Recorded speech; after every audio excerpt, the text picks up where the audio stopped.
Terakhir kan Egy dibeli, tanda kutip dibeli. Nah, bahkan saya mendengar katanya Bang Egy ini mau masuk PSI. Saya dengar begitu, ya kan? Dengarnya begitu. Nah, tadi saya bisik sama Gus Dur. Semakin berbagai cara dilakukan, semakin mengkonfirmasi ijazah memang nggak ada. Para ikhwan sekalian, para satid, sebetulnya jika saja ya Presiden kita ini mau melakukan tindakan yang diamanahkan konstitusi, ya kan? Itu niscaya tidak perlu sungkan-sungkan, ya kan? Misalnya di awal-awal dia mengatakan saya akan mengejar koruptor sampai ke Antartika, ya kan? Nah, ini harus dibuktikan. Misalnya begini ya, kasus-kasus yang ada di KPK atau yang ada di Kejaksaan Agung atau yang ada di kepolisian. Contoh kecil, gimana seorang Sylvester, ya? Sylvester itu kan Matutina, itu kan sudah inkrah. Tak mestinya harus segera ditangkap, ya kan? Contoh seperti itu. Nah, jadi dalam penegakan hukum itu nggak boleh pakai U. Contoh lain, ijazah. Kasus ijazah itu terakhir kan Egy dibeli, tanda kutip dibeli. Nah, bahkan saya mendengar katanya Bang Egy ini mau masuk PSI. Saya dengar begitu, ya kan? Dengarnya begitu. Nah, tadi saya bisik sama Gus Dur. Semakin berbagai cara dilakukan, semakin mengkonfirmasi ijazah memang nggak ada. Nah, kalau ijazah sudah nggak ada, maka presiden nggak usah pakai tangkap. Nggak ada tadi ngaling-ngaling.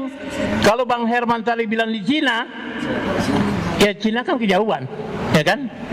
Nah, harus dibuktikan di sini, ya kan? Kenapa? Hari ini kan rejim yang paling brengsek, rejim yang paling buruk, yang paling jelek itu korupsi terbesar, utang terbesar, dan koruptor terbesar. Kata Rocky Gerung nih, Rocky Gerung bilang, ketika Tom Lembong ditangkap, teriak Jokowi. Kita harus ngomong nih, ya kan? Ketika Hasto ditangkap, teriak Jokowi. Ketika si itu Menteri Agama Yakut, teriak Jokowi. Ketika Gubernur Riau ditangkap, teriak Jokowi. Pertamina.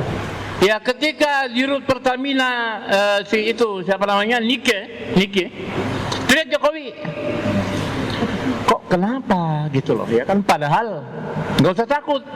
OCC Arfi itu sudah bikin statement, ya kan, bahwa koruptor nomor 2 di dunia dan pelanggaran HAM itu adalah Joko Widodo. Ini bukan kita bicara di sini malam ini. Nomor 3, Pak. Nomor 3 ya kalau nggak salah. Nomor 3. Nomor 3 apa nomor 2 lah. Nah, jadi sebetulnya sekarang ini kan begini ya. Malam ini juga saya berharap KPK, Mabes Polri dan Kejaksaan Agung dengarin, ya kan?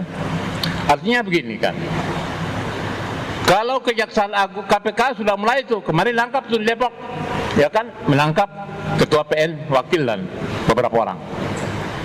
Kemarin lagi nangkap Bupati, Pati, kemudian Blitar dan sebagainya. Kita pingin jangan yang kecil-kecil, kan gitu ya kan. Kalau tadi kita bicara teori hukum Islam sudah jelas, nggak ada yang ngaling-ngaling, ya kan. Sekarang ini bagaimana caranya? Karena kemarin gini, bahkan besok Selasa ini ada pertemuan yang disebut tokoh para oposisi, ya tanda kutip, kan sudah diterima sama Prabowo, ya kan. Nah, jadi sebetulnya kita perlu umat Islam ini rapat akbar. Kita ajak Habib Rizik, bikin lagi apa 212 atau apapun namanya. Kita bikin pernyataan sebesar-besarnya. Kami umat Islam berada di belakang belakang Prabowo. Maka Prabowo harus berani melawan oligarki, menangkap para koruptor yang sudah jelas dan terpampang di media itu. Harus ada seperti itu, ya kan? Kalau enggak kita diskusi sampai mulut kita berbusa. Takbir. Allahu Akbar. Ya kan? Karena begini, kemarin itu awal-awalnya nih, saya masih ingat nih, ketika Presiden Prabowo bicara di Majelis Tarjih Muhammadiyah, dia muji-muji itu, apa namanya itu? Khilafah Utsmaniyah. Ya. Nah ini harus kita juga. Bahkan kemudian ketika saya menyampaikan orasi di depan kedutaan Amerika dalam persoalan Palestina, ya kan, saya mengutip itu, saya dikritik oleh seorang perempuan. Itu ngapain tuh Muslim itu, ya kan? Ya kan? Nah, maksud saya begini kan, kalau kita cerita demokrasi, maka Indonesia ini umat Islam terbesar, itu adalah demokrasi. Nggak ada cerita tipu-tipu. Nggak ada cerita beli suara lewat apa namanya KPU, nggak bisa. Demokrasi itu adalah suara mayoritas adalah umat Islam. Kalau kita cerita demokrasi, jangan demokrasi kemudian dipecah-pecah, dirusak. Yang memecah dan merusak itu para koruptor itu, para oligarki itu, yang sekarang ini seolah-olah menjadi macam untuk melekat. Nah, jadi oleh sebab itu, malam hari ini dengan niat yang paling tulus dan paling dalam, mengajak, menyerukan dan mendoakan, ya kan? Kalau kemarin 10 tahun kemarin nggak berani saya. Takbir. Nggak berani saya bilang begini, karena dia bilang kalau saya menang dengan cara curang, saya akan diajak. Dan sekarang kan kita lihat nih, jalan sudah kayak apa namanya itu, sudah kayak patung. Orang itulah kira-kira, ya kan? Nah, jadi maksud saya dengan hati yang paling dalam, saya juga mengajak Gus Nur, Bang Herman Kalir, Ustadz Irwan dan semuanya kita mendoakan supaya Presiden Prabowo diberi hidayah oleh Allah Subhanahu wa taala. Takbir. Untuk apa? Berani melawan kucing-kucing kurap itu. Takbir. Kucing kurap ngerampok, makan aspal, makan timah, semua dimakan sama dia, makan besi, makan apa saja. Allahu Akbar. Bayangin aja tuh, pasal 33 dikantusin sama mereka. Pasal memang ada nggak dipakai, ya kan? Nah, oleh sebab itu, ya kan ini sudah makin malam. Kita nggak banyak-banyak, kalau kita sudah tahu semuanya itu saat. Dan saya mendukung sepenuhnya pesantren ini pesantren jihad untuk melawan koruptor dan melawan oligarki. Takbir. Allahu Akbar. Bila perlu kita angkat Gus Nur sebagai panglima. Nah, takbir. Allahu Akbar. Karena Gus Nur berani dia sumpah pakai Al-Quran. Kemarin Bambang Setia aja berani sumpah.